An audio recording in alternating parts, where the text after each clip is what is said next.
ஹரே கிருஷ்ணா. ஓம் நமோ பகவத்தே வாசுதேவாய. ஹரே கிருஷ்ணா. ஸ்ரீமத் பாகவதம் ஸ்கந்தம் 9 அத்தியாயம் 20 பூர்வவம்சம் என்னும் தலைப்பில் பதம் 34.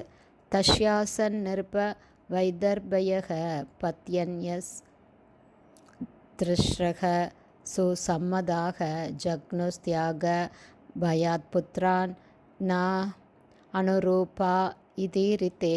Word by word meaning. தஷ்ய பரத மகாராஜருடைய ஆசன் இருந்தனர். நிருப அரசே வைதர்பிய விதர்பனின் புதல்விகள், பத்னிய மனைவிகள், திஷ்ர 3 சமதா இனிமையான பொருத்தமான, ஜக்னு கொன்றுவிட்டனர், தியாக பயாத் விளக்கப்படுவோம் என்றன்றி, புத்ரான் அவர்களது மகன்களை, ந அனுரூபா அவர்களது தந்தையைப் போல் இல்லை, இத்தி என்று ஈரித்தே கருதி. டிரான்ஸ்லேஷன். பரீட்சித் ராஜனே, பரத மகாராஜனுக்கு விதர்ப தேசத்து அரசரின் புதல்விகளான 3 பிரியமான மனைவிகள் இருந்தார்கள்.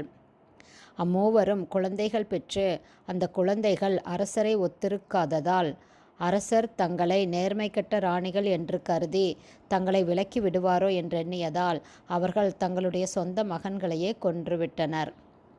பதம் 35.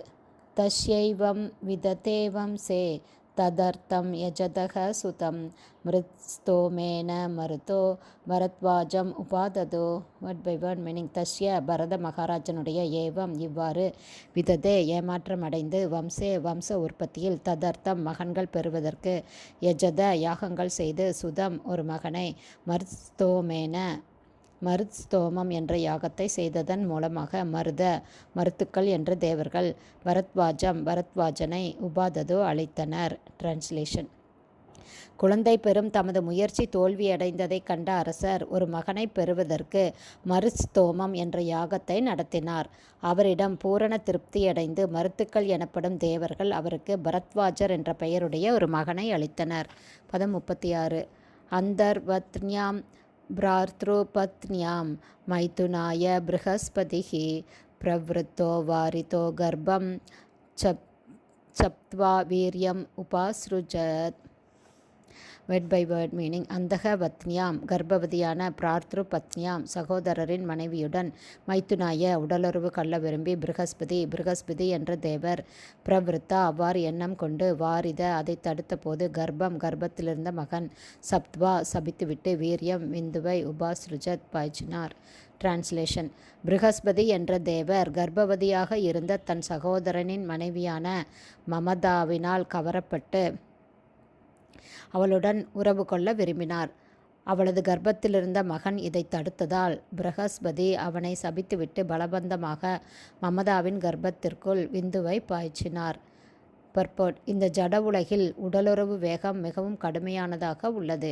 எனவேதான் தேவர்களின் குருவும் சிறந்த வேத வல்லுநருமாகிய ப்ரஹஸ்பதி கூட கர்ப்பவதியான தன் சகோதரனின் மனைவியுடன் உறவு கொள்ள விரும்பினார். இது விண்ணுலக தேவர்களின் சமூகத்தில் கூட நிகழக்கூடும் என்பதால் மனித சமூகத்தை பற்றி சொல்ல தேவையே இல்லை. காம இச்சை என்பது மிக மிக கடுமையானது என்பதால் கற்றறிந்த மேதையான ப்ரஹஸ்பதி போன்ற ஒருவரை கூட அதனால் சலனமடைய செய்ய முடிகிறது. ஹரே கிருஷ்ணா. ஸ்ரீமத் பாகவதம் ஸ்கந்தம் 9 அத்தியாயம் 20 பூர்வவம்சம் என்றும் தலைப்பில் பதங்கள் 34, 35, 36 உடைய ஸ்ரீல பக்திவேதாந்த சுவாமி பிரபுபாதாவின் விளக்க உரை இத்துடன் நிறைவடைந்தது. ஹரே கிருஷ்ணா. குருதேவுக்கு ஜெய். பிரபுபாதுக்கு ஜெய்.